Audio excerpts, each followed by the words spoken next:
Olá! Hoje a gente vai mergulhar em um dos códigos de lei mais completos e fascinantes da história, o Código de Justiça do Rambam. Bom, essa é a grande questão, não é mesmo? É uma pergunta que ecoa através dos séculos. E a nossa análise de hoje vai buscar uma resposta. Uma resposta muito, mas muito detalhada, que foi escrita há mais de 800 anos pelo filósofo Maimônides, o Rambam. A gente vai desvendar algumas partes da sua obra gigantesca, o Mishneh Torah, focando bem na parte que fala sobre as leis do tribunal, para tentar entender os princípios de justiça que, quem sabe, valem até hoje. Então, nosso roteiro vai ser o seguinte. Primeiro, vamos entender a ideia geral do sistema de justiça. Depois, os princípios de imparcialidade, que são a base de tudo. Aí a gente passa para as categorias de transgressões, entende a lógica das punições e, por fim, o papel fundamental do juiz em todo esse processo. Começando então pela seção 1, um sistema de justiça. O ponto aqui é que a intenção não era só criar uma lista de pode e não pode.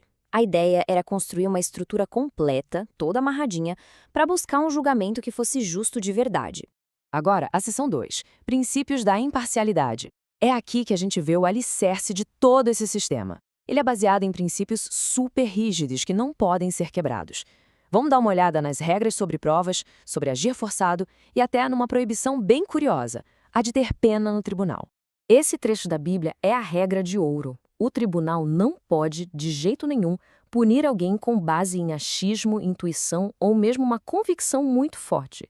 A única coisa que vale para dar um veredito é prova. Prova clara e direta. E para mostrar como isso é levado a sério, o texto dá um exemplo bem forte. Pensa na cena. Um homem é encontrado com uma espada cheia de sangue, em pé, ao lado de alguém que está morrendo. Parece óbvio, né? Mas, se ninguém viu o momento exato do golpe, ele não pode ser condenado. Isso mostra o peso absurdo que a prova direta tem. O código exige uma imparcialidade dos juízes que é, uau, quase sobre-humana. É proibido se deixar levar por pena, por status social, por ser rico ou pobre, ou até pela fama da pessoa, se ela é vista como do mal. A justiça aqui tem que ser cega de verdade.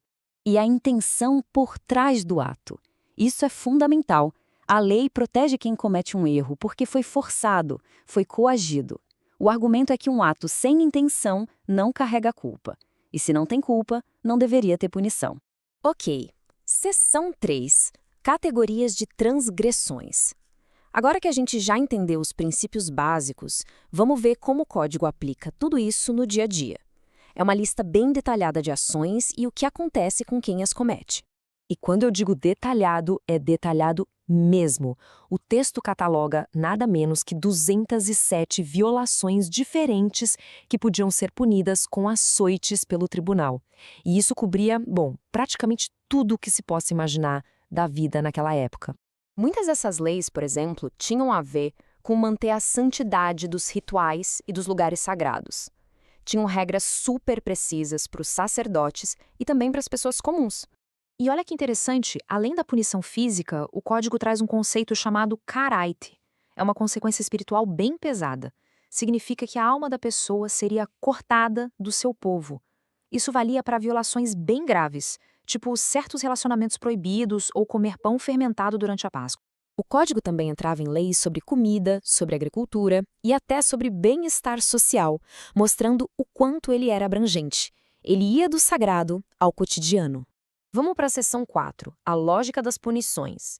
Porque as punições não eram aleatórias, não. Dá para ver uma lógica bem clara que conecta uma ação específica com uma consequência específica.